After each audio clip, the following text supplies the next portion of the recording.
Hi everybody, this is Rose and Honeybee. Today we're going to make Omamori lucky amulets. These are usually sold at Shinto Shrines and Buddhist Temples, but today we're going to make our own using several easy to find materials you have at home. First, you'll need fabric.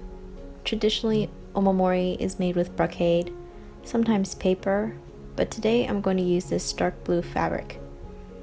There are also many different shapes to Omamori, and today we're doing a sort of six-sided shape.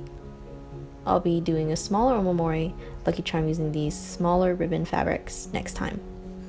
You can use silk, kimono fabric, anything you want. Next, you need nylon cord. I'm using 1.5 millimeters. For small Omamori, you may need a smaller cord size.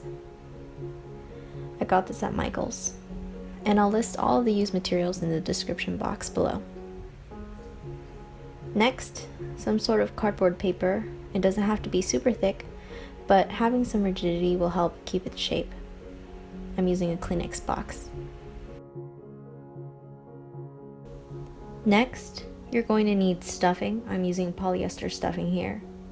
I got it from tearing apart a stuffed animal I had at home.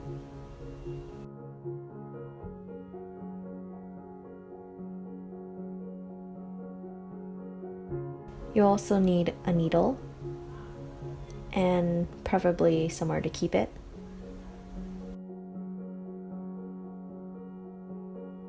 And thread, a color that matches your Omamori.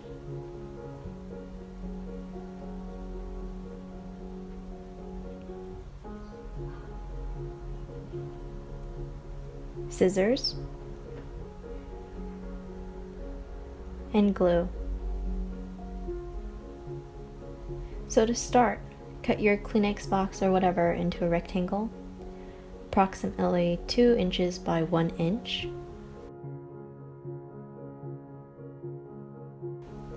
Then trim off the excess and cut off the corners on one end to make a tag-like shape.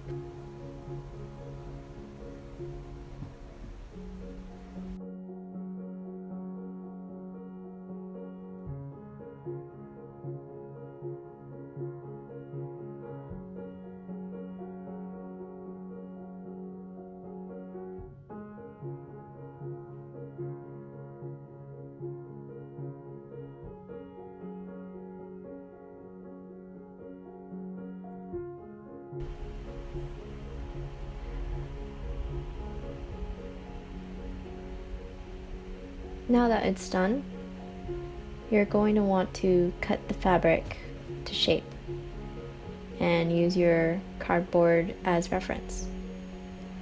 So make sure to leave some excess room for your stitches, because you're going to need that when you sew it closed.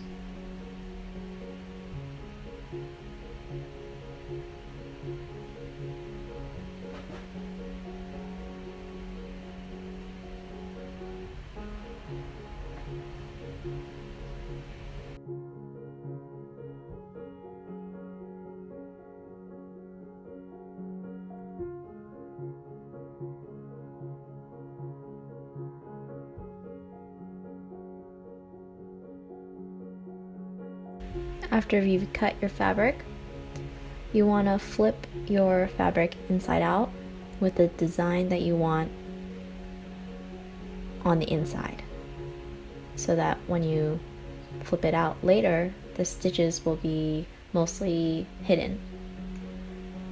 So stitch the bottom and the side closed, and basically do a basic stitch all the way around the bottom and the side, but don't close the top just yet.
When you get to about a centimeter away from the end of the top, make sure to stop and put the cardboard inside to see if it fits.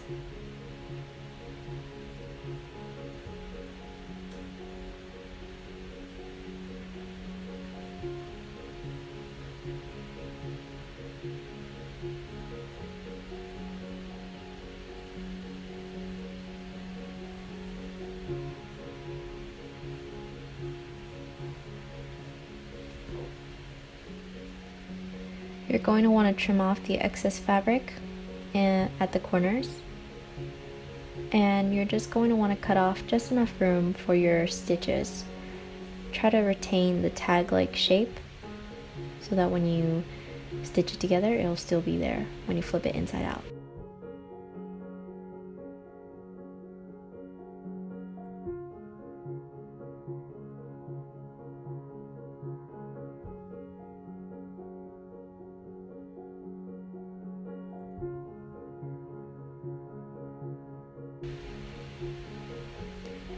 After you've cut it off, stitch a bit more and then take out the cardboard from inside.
So now you want to fold your little pocket inside out.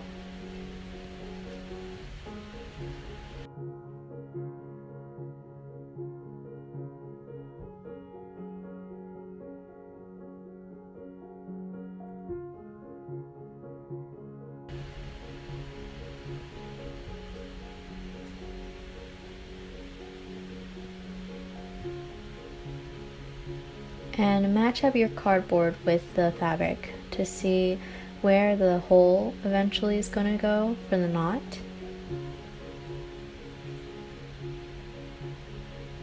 You want to mark it and don't get it too close to the edge or it could rip out easily. Make the hole a bit larger, enough for a string to go through, a 1.5mm string. And you'll be done with this part.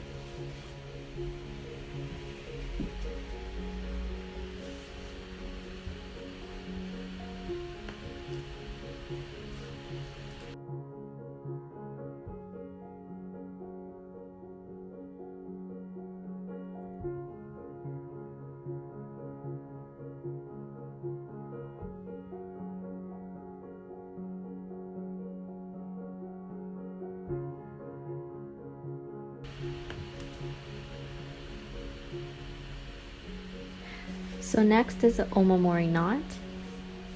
You're going to want to match your string to the fabric. I liked green the best, but since I already made one with green before, I picked blue this time.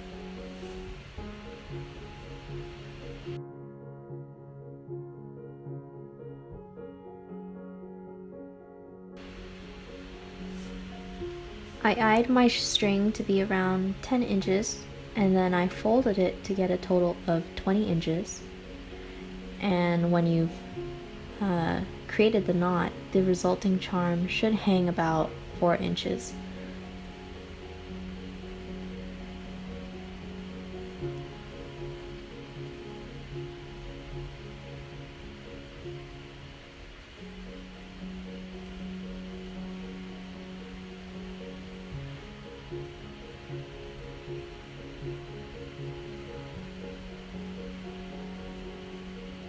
It's hard to explain what to do, but I'll do my best. There are plenty of videos that can show you how to do this better on YouTube. So what you want to do is take your finger and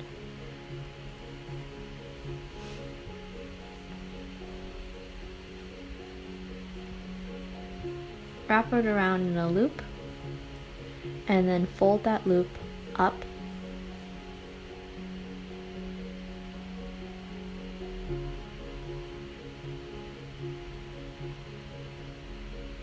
After you fold it up, make sure the string is not overlapping any cross sections. As you can see, I'm trying to neaten it up a little bit and try to make sure none of it is crossing over anything.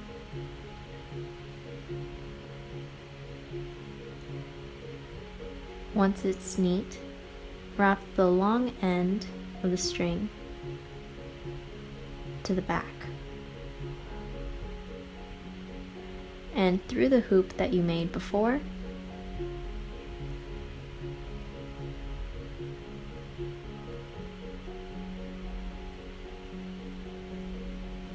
And make sure it's neat and none of the strings cross over at any point. And now you cross it over again over the front.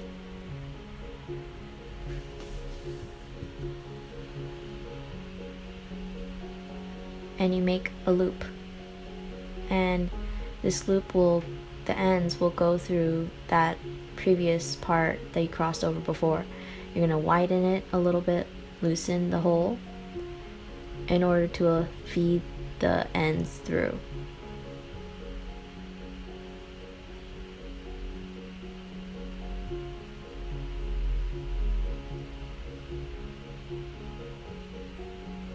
And once you've fed it through, make sure that there are no crossovers again.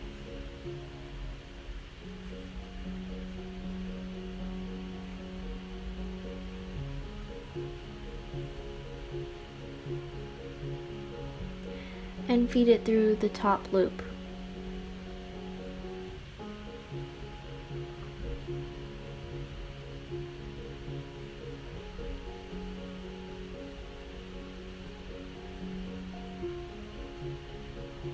Once you've done that, flip the knot over to the back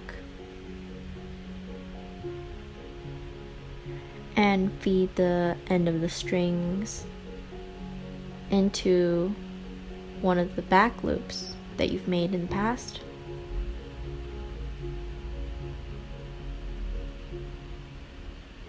And then this can get quite fiddly, but you're going to want to tighten it and clean up, basically trying to get the characteristic knot.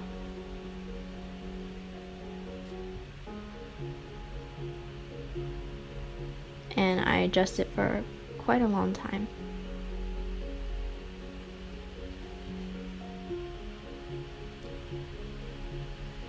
And there you have the knot. It's gonna take a little long.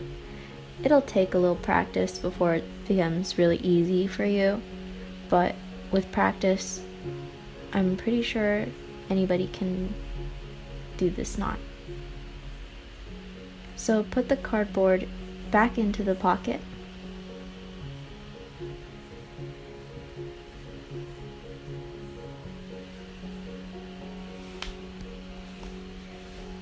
And now you want to make a hole in the fabric where the hole is lined up in the cardboard. So I made the hole in the cardboard first because that way you're not going through 3 layers.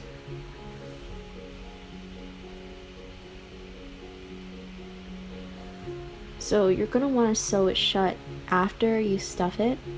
I kind of forgot, which is why I just keep sewing. But you can put rice grains, ofuda, which are paper talismans, paper stars, or anything that you think might bring you luck inside your omamori.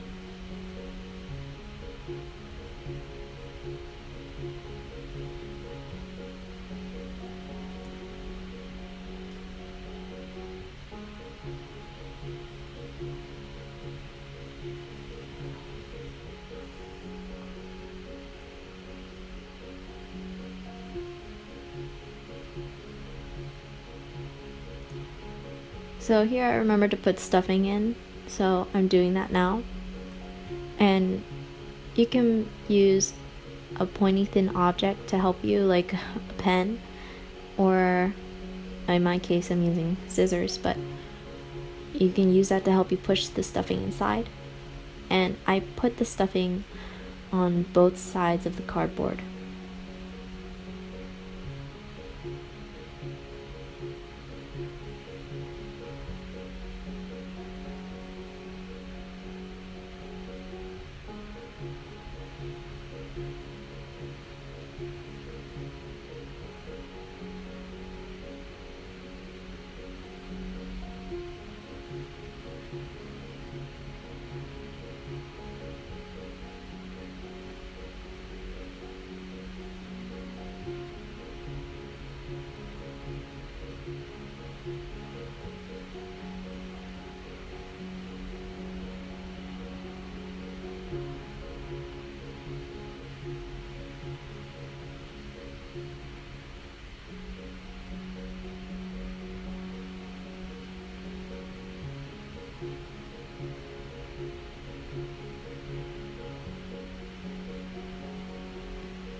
So you're gonna want to sew it shut for real this time.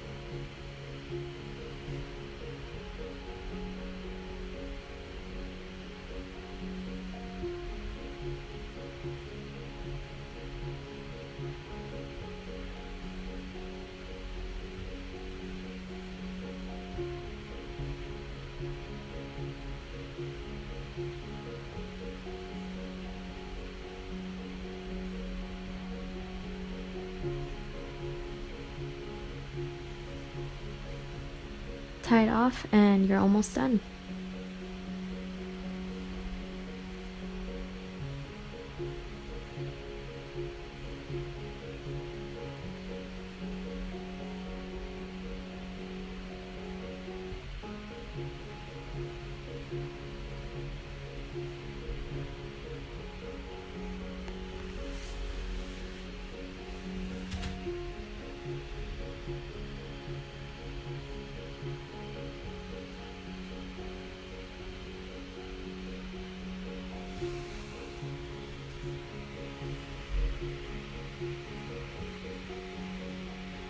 Try to find where you made that previous hole in the cardboard, and then cut a hole in the fabric,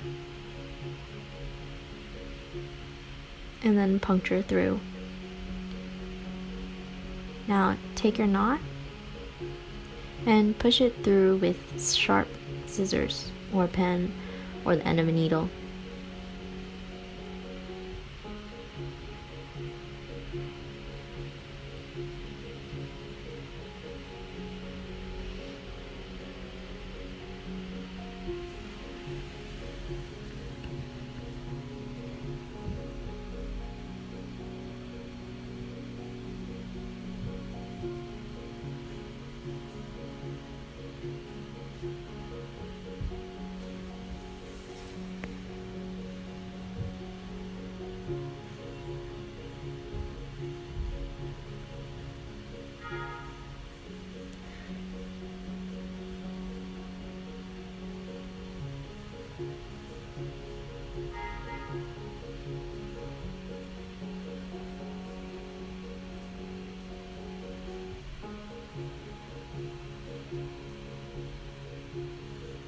After you feed it through, tie 2 knots in the back of the knot that you made so that the front doesn't run anywhere.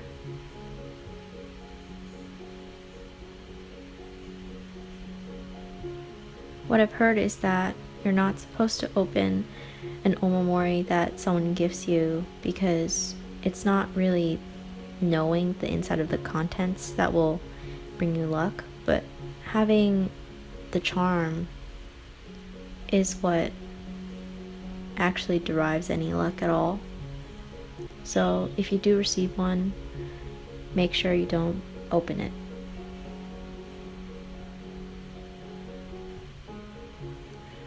Tie the charm at the top so that it becomes a strap and you can put it anywhere you'd like. You can finish off with glue or maybe metal finishing, and that's it. Put the omamori somewhere that it can get roughed up, like your backpack or your purse. Otherwise the charm doesn't work its powers. Thank you for watching. Please make sure to subscribe and like this video if you want more craft videos.